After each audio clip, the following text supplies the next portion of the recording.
Hello, my name's Naranjan, the host of Master of Your Crafts podcast. Learning from leaders who are continuously inspired, passionate, and driven to align with their soul purpose, sharing their gifts to bring healing to others. The music is composed by Rebecca Everett.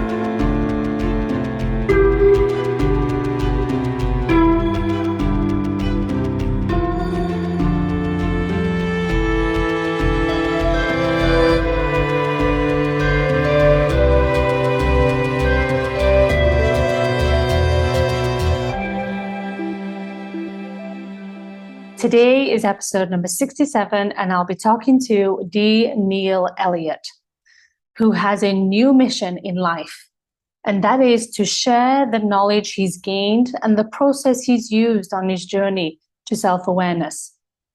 Together with the blueprint document he discovered that was instrumental in transforming his life, he wants to give you, regardless of your station in life, the tools and opportunity to empower yourself, transform your life, and draw peace, joy, love, and prosperity into your personal situation and environment. Neil believes that as more and more people follow this higher road to true spiritual perfection, a new era of love and peace will dawn for everyone throughout the world. Hello and welcome to Neil. How are you, Neil? I am very well, thank you. And yourself?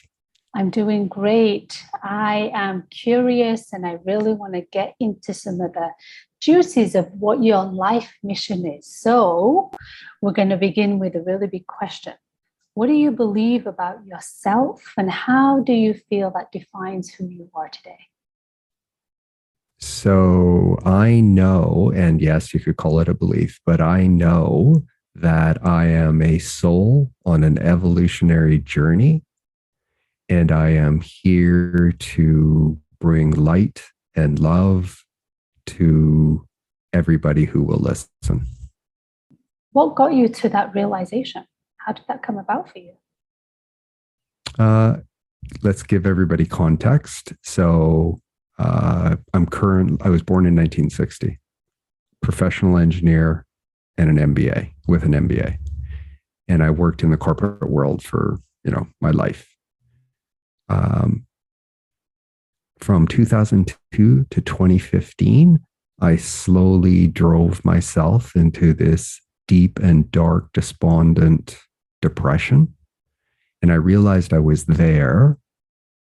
And I thought what I need to do is, I picked up some spiritual books. I picked up some science books, newly issued books, and I read them trying to get myself out of this depressed state.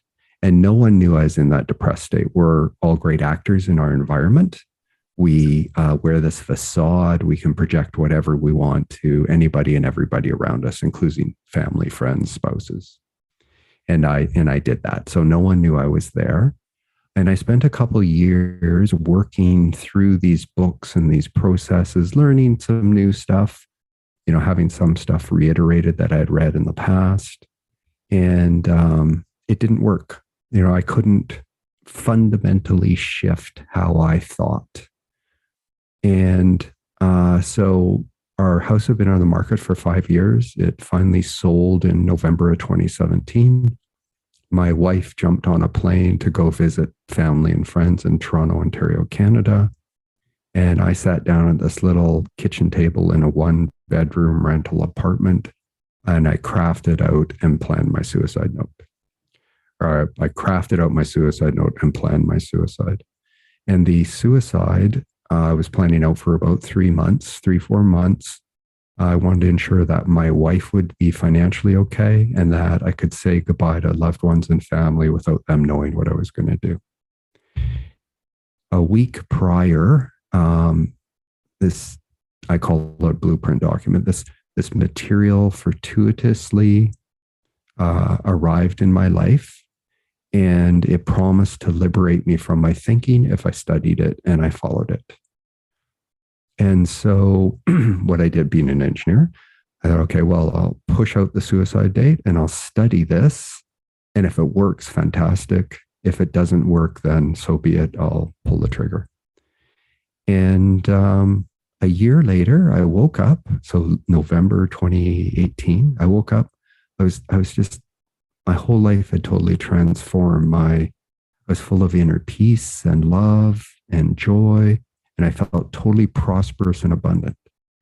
And nothing had changed in my environment, but my whole outlook and understanding of who I was and what I was here to do, what we're all here to do, was clear. And 13 months after I began this process, so late December 2018, I went into 2 meditations, 2 days apart. And the spiritual energy flowed in through my head and it filled my body. And then it totally enveloped me and cradled me in unconditional love. And it's an unconditional love that we just don't have the human language to even describe. But I felt totally supported, non-judged. So no matter what I'd done in the past, no matter what anybody had done to me or what I had done, I felt non-judged. And I didn't care what aches and pains my body had or what illnesses it had. I just felt totally loved and supported. And I wanted to stay there forever. And I came out of that meditation. And 2 days later, I had the exact same meditation.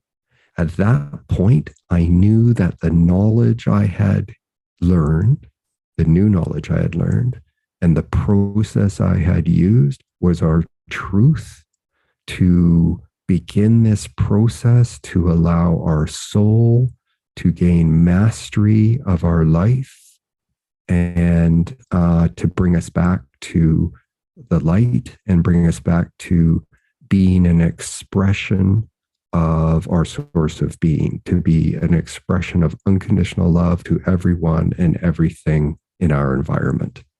And, I use this phrase, we are not here to please God.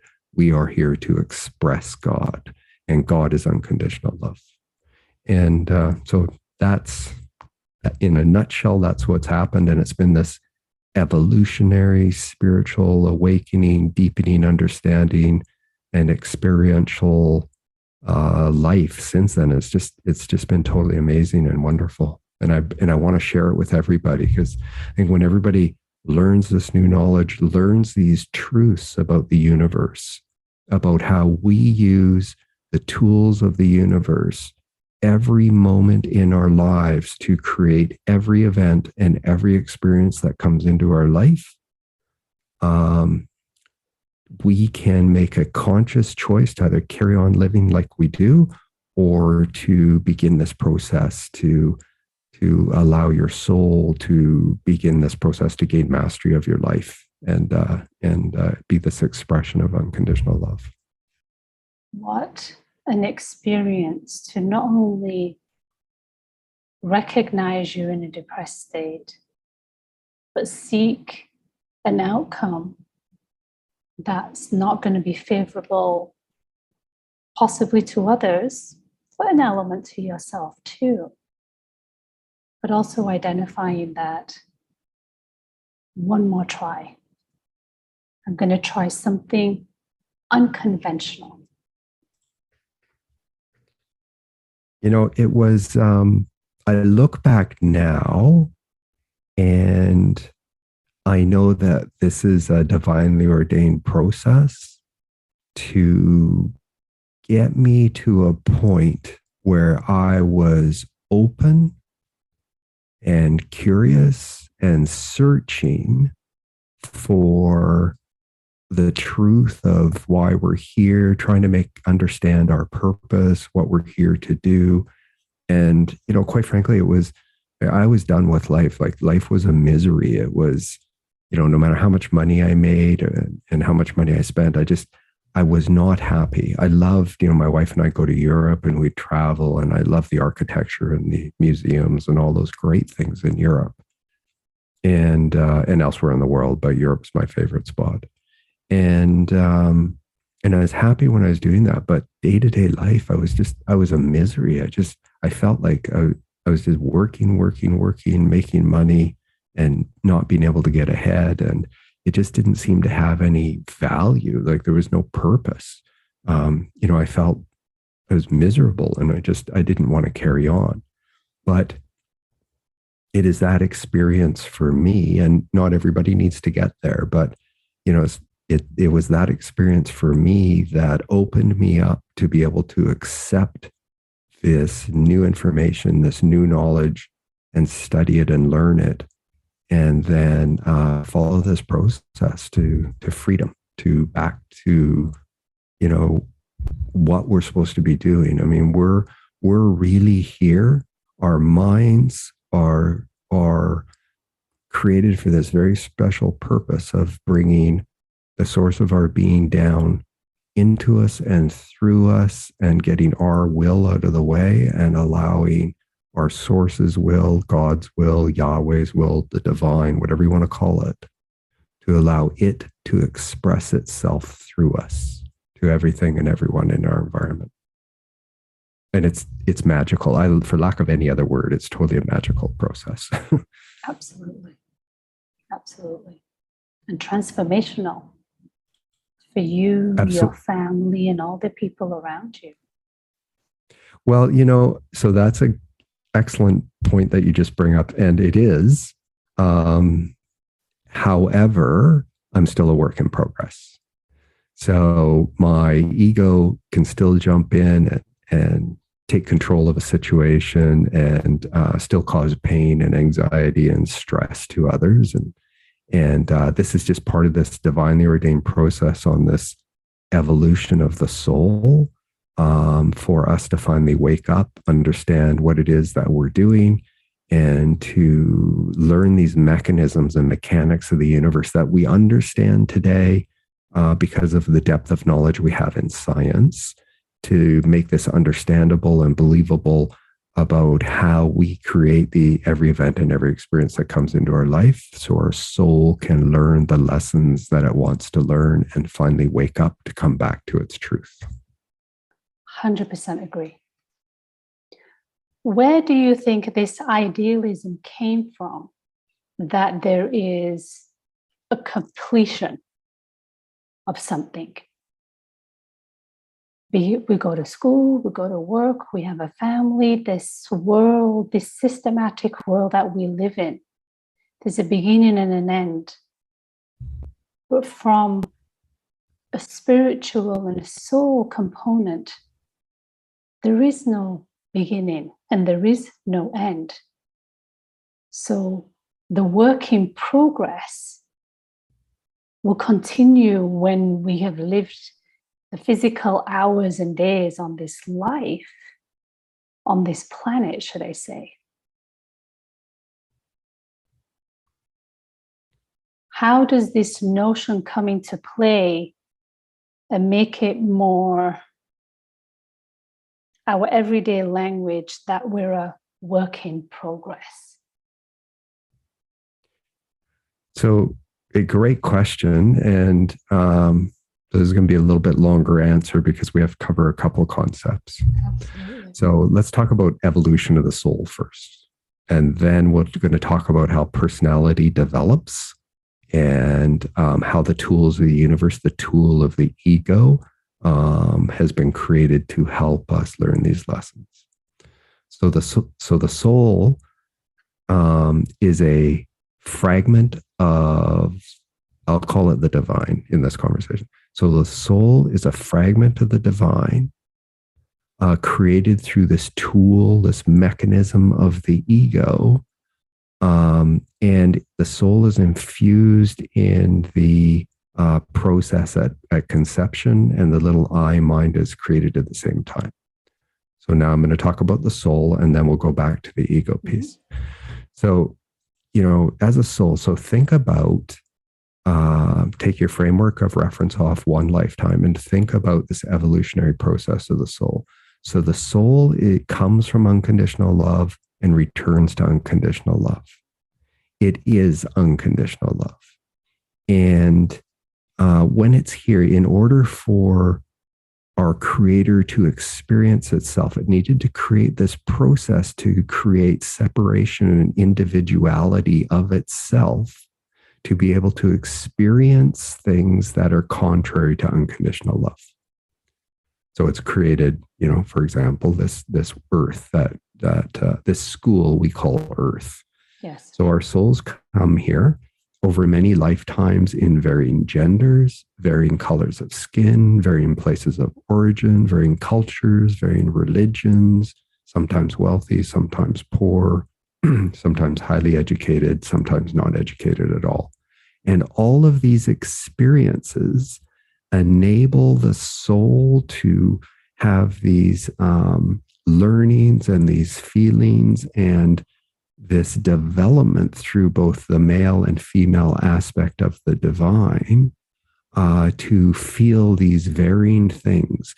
At the end of that lifetime, that information and knowledge resides now in the universal, which is unconditional love.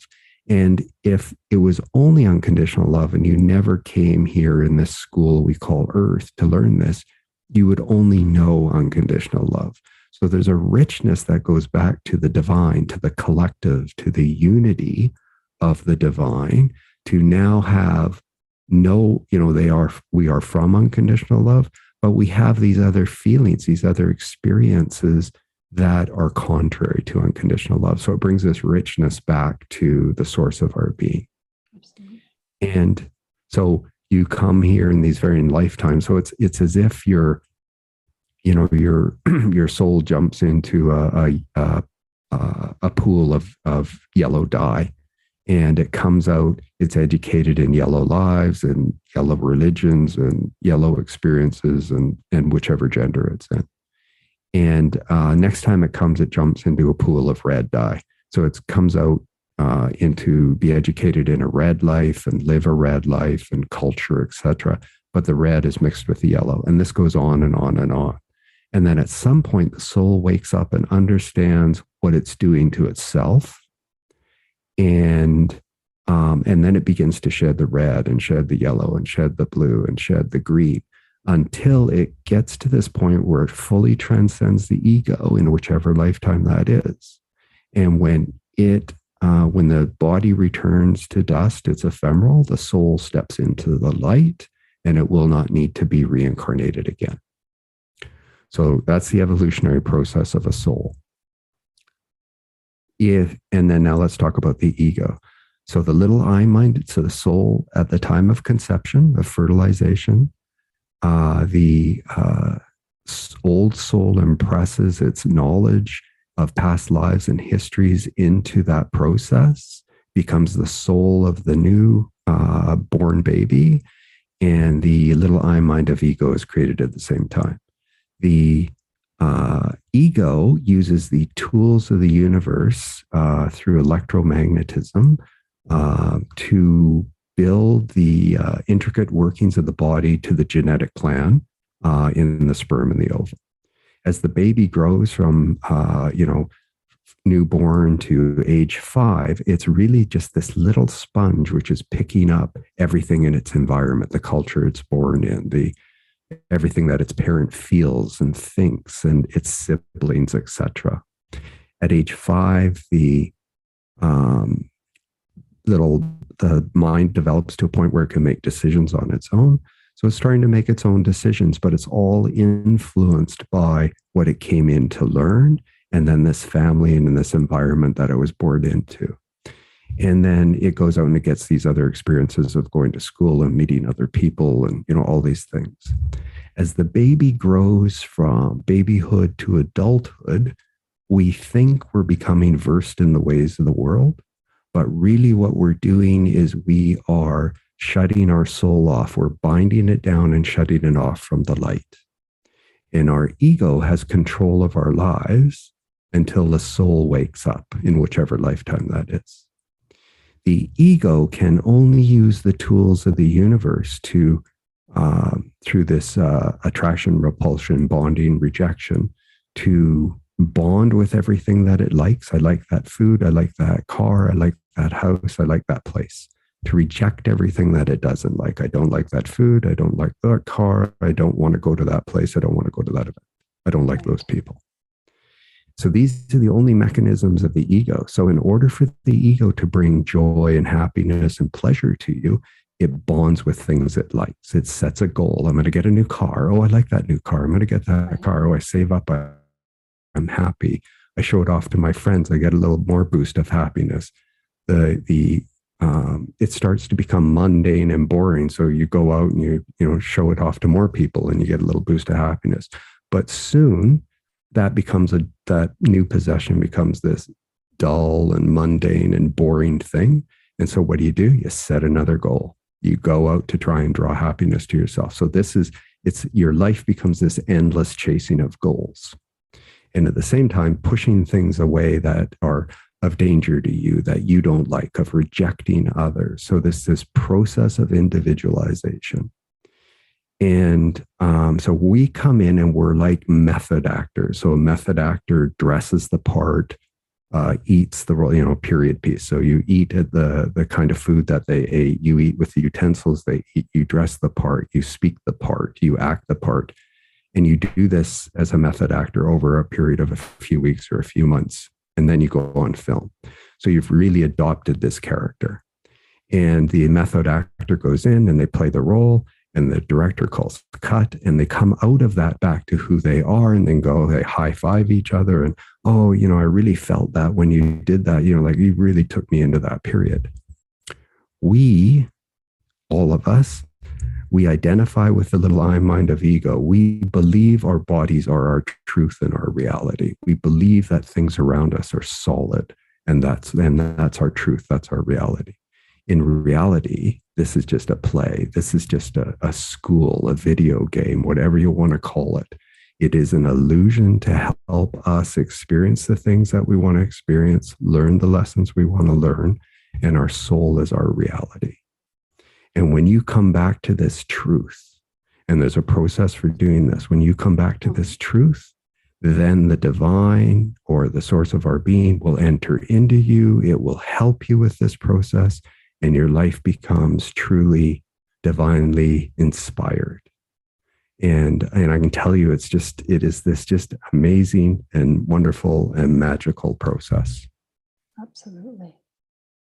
Absolutely.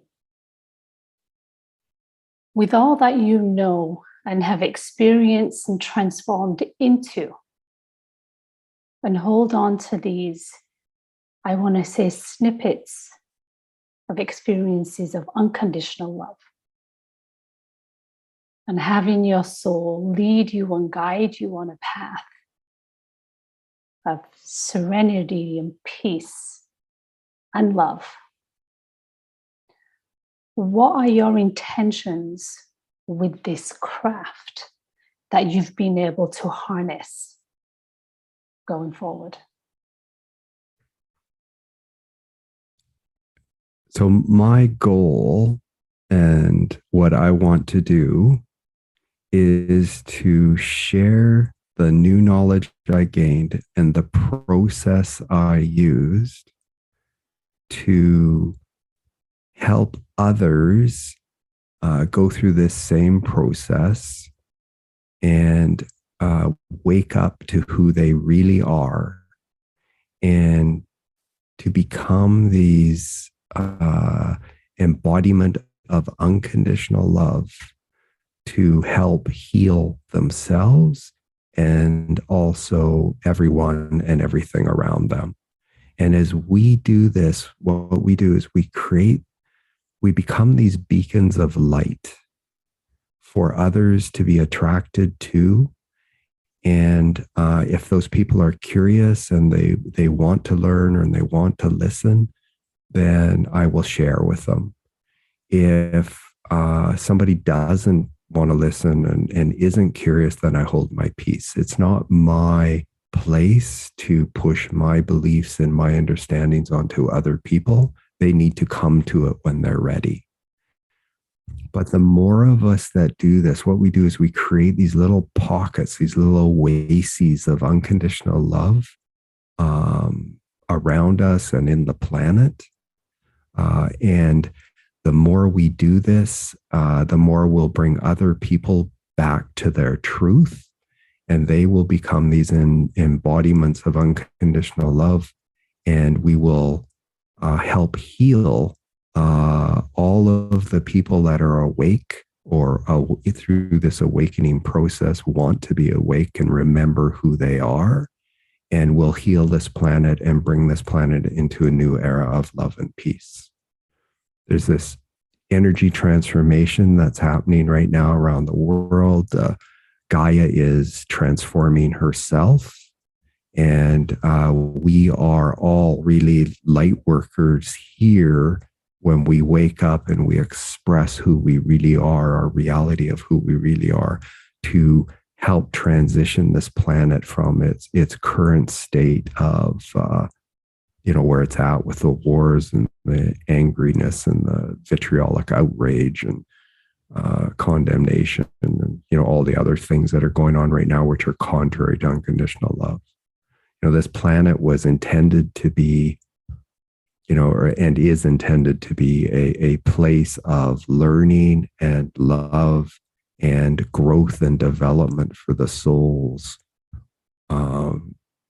without necessarily all of the negative things that are going on in the world right now. What do you believe your calling is for this juncture of your life?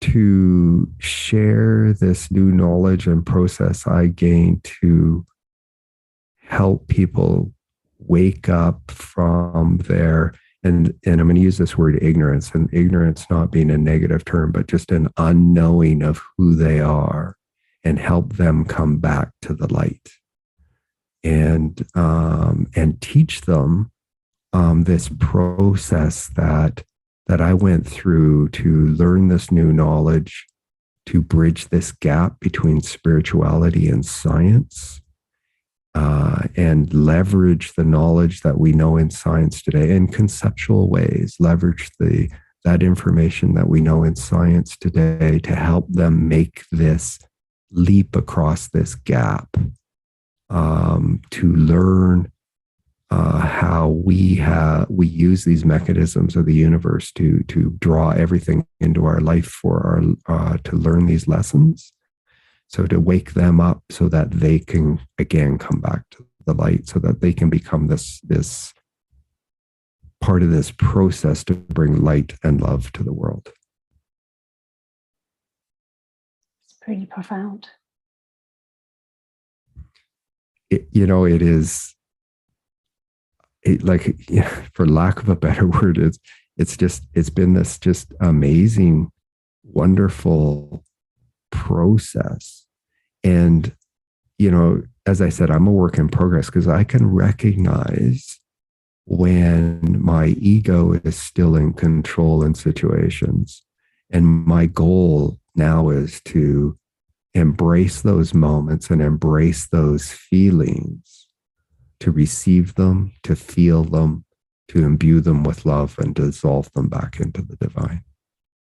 And as we learn to do this, we start to shed our fears and our anxieties and our stresses. And, I just view the world so entirely differently these days than how I used to view it.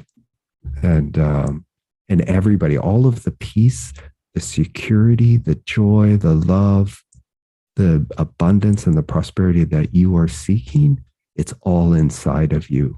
You just need to understand these processes, gain this new knowledge, and learn this process to unlock it and bring it to the surface and allow your soul to gain mastery of your life. Absolutely. But it's a journey and a half to get to that spot. It's the information is so logical and rational and believable. So I'm going to say it's a simple process when you know it. That doesn't mean it's easy. It takes dedication, takes practice, takes effort. And for me, 5 years ago, I would look back at my life and I would have been, have many regrets of things that I did or paths I didn't take or things I didn't do. today I look back and I think all of it was a blessing, because all of it got me to this point of this deep and dark despair that had me asking these questions, that I was willing to give up this life, that opened me up to receive this new information. And, and my book lays this process out. I've shared all of this process I've gone through, and the scientific material that helped me lay this foundation. I share all of this in A Higher Road. It really laid this foundation to have this solid scientific understanding that enabled me to understand this new knowledge and these new truths I learned, and be able to bridge this gap. And that's made all the difference in the world for me. None of it might sound woo-woo, but it's not woo-woo, because it's, it's really logical and rational. And yeah, it's just, I can tell you, I'll keep repeating it. It really is magical. Really and I wish everybody was in this point right now. It's just such an amazing thing. Now, I know we'll all return to that, but your goal is to do it while you're here. Absolutely. That's the objective. But it takes courage. It takes a whole lot of courage to step into that place, just as it did for you, to sit at that table and write that message and write that note. Yeah. And here's the good news, is that when you begin this process, and if you can do it, and follow this and be dedicated with, this, you'll learn a meditation where in this process where you enter into the silence and the stillness of your mind. And in order to really understand who you are, you need to let you need to enter into the truth to understand the truth. Yeah. And in order to stand in the light of the truth, you need to be willing to relinquish the shadow of the ego. Yeah. And as you go through this process, and then the divine, you go with faith. It took me 7 months. So the first 7 months, I didn't know any of this was going to happen. I just followed the process. So at 7 months, I started to get this little tingling at the top of my head. It was about the size of the dime. I didn't know what it was. And probably 9-month mark, it was maybe 4 inches in diameter. Today, you could put a bowl over my head below my ears, and that's how big this opening is. Right. But at the 9-month mark, it had grown, and I realized, what I'm doing is I'm impressing new brain cells with new knowledge that operate at a higher vibrational frequency. Mm-hmm. The source of our being is so spiritually refined and operates at such a high frequency of vibration, it cannot enter into us and make itself known to us until we start to raise our vibrational level of our human consciousness. So this process does this. And then when you get this opening and it continues to grow, and you're still learning this knowledge and impressing these new cells with new knowledge, the spiritual energy starts to flow into your head. And what happened to me is it would flow into my head, might sit in my head or be in my chest. And then it went down one side of my body and up the other side of my body. And sometimes it was, in 2 or 3 places at once. And then today, what happens is it'll flow into my head. It'll flow directly into my heart and my solar plexus. And as we cleanse our consciousness of these things which are contrary to unconditional love, and there's a very specific list of things you initially need to cleanse. But as you cleanse your consciousness and then you rebuild it with the golden attributes of divine consciousness to be congruent and in alignment with where we come from, the divine comes in and it helps you and it aids you in this process of this internal cleansing. And it happens imperceptibly and it happens slowly, but you will get moments of insight. It might be when you're sleeping. It might be when you're meditating. It might be when you're thinking of some mundane thing. And, you'll eventually learn that what you need to do is you need to you need to trust this. You need to heed it. You need to follow it. And when you're given these inspirational moments or messages or directions, then your goal is to get out of the, like your ego will get out of the way and let that divine will take that direction that you're giving.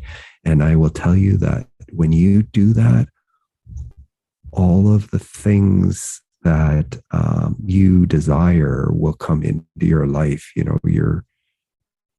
It's just an amazing process. And when we are eventually spiritually enlightened, everything that you want will be manifested into your life. But because you come from this enlightened spiritual place, you will never be asking for things from a greedy, selfish perspective. You'll always be asking for things which are good for your community, your city, your country, the world. And that's, the goal is for everybody to be like this. And, but I can tell you this starts with understanding that everything that you believe to be right or wrong, good or bad, true or false is really just a belief. And when you go through this process to, things that we program in our subconscious mind, these patterns of thinking and feeling, they're like concrete. They're very hard to break up and dissolve. And so you go through this process that enables the divine to come in and help break up this concrete and dissolve it. And you rid yourself of this subconscious and unconscious programming. And that lets you come back to the life. That lets you unbind these bondages of the soul and allows your soul to begin to gain mastery of your life.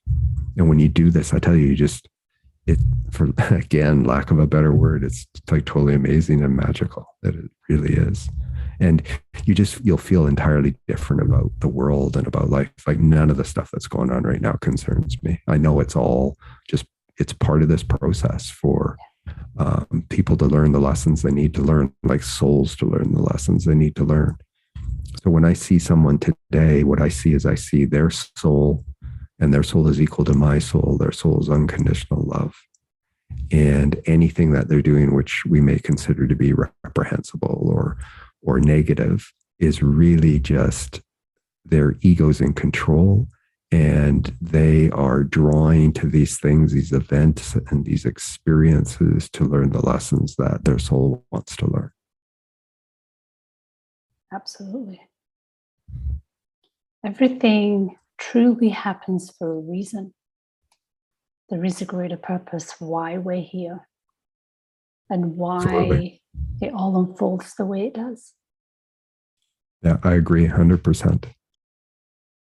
Yeah. I feel like I could continue this conversation for at least another 2 hours.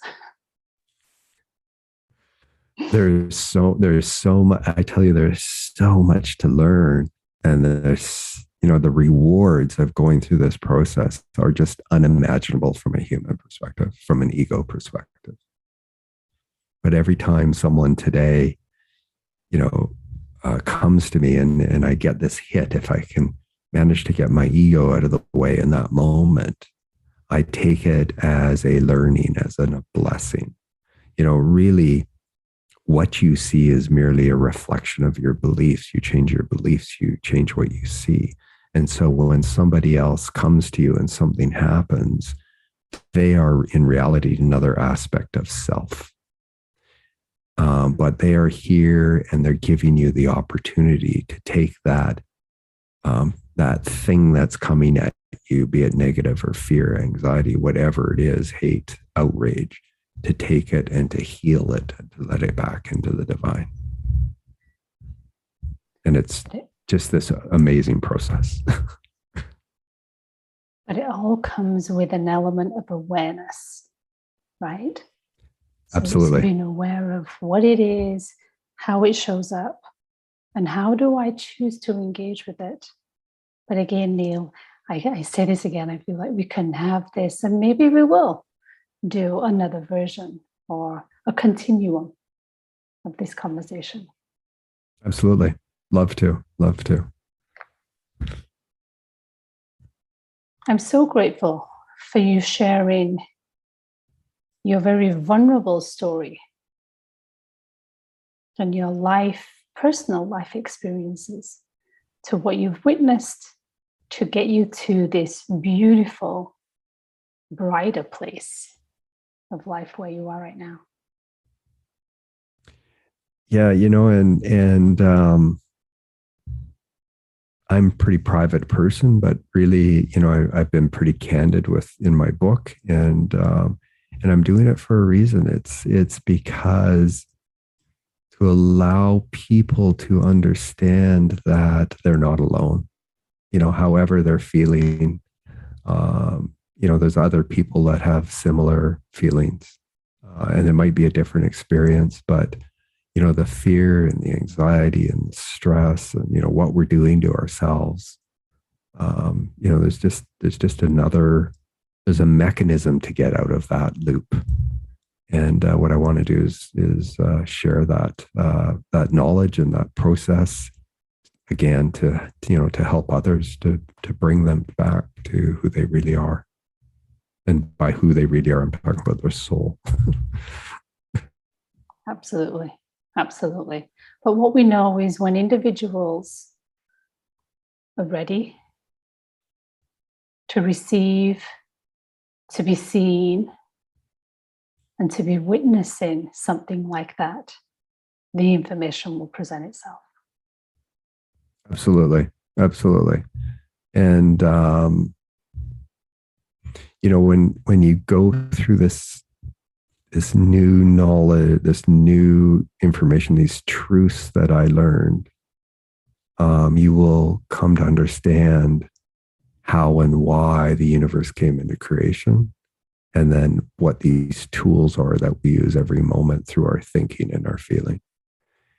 And then when you know this and you've gained this knowledge and you learn this, you can make this conscious choice of carrying on like you are, or kind of making this change in your life. But it comes with an element of awareness. So. Oh, absolutely. So yeah, yep, absolutely. And you have to be willing to stand in that truth and understand that awareness for sure. Absolutely. Thank you so much, Neil, for sharing your story, for sharing your experiences and your mission and your goal for what is it you want to do to others. So thank you. Yeah. Well, thank you. I appreciate it. And just last thing, and on the book, my recommended way to read A Higher Road is read it cover to cover, understand the process in its entirety, and then make a decision for yourself. If it resonates with you, go back and start with some of the science material or directly with step one. And if it doesn't resonate with you and you bought a print copy of the book, I ask if you're not going to put it on the shelf and read it 10 or 15 years from now, whenever you're ready again, please pass it on to somebody else without any colorful commentary and let them discover for themselves whether this process makes sense to them. Because somebody in your sphere will be. Yeah, you'd never know. You can never accurately judge the inner reality of another person. Someone who's really kind and affable and considerate, maybe an entire mess inside. Yeah. Thank you, Neil. Thank you. It's been a pleasure. I'm Naranjan, and you've been listening to Master of Your Crafts podcast. Please subscribe, rate, and review, and join me next week for another episode. Thank you for listening.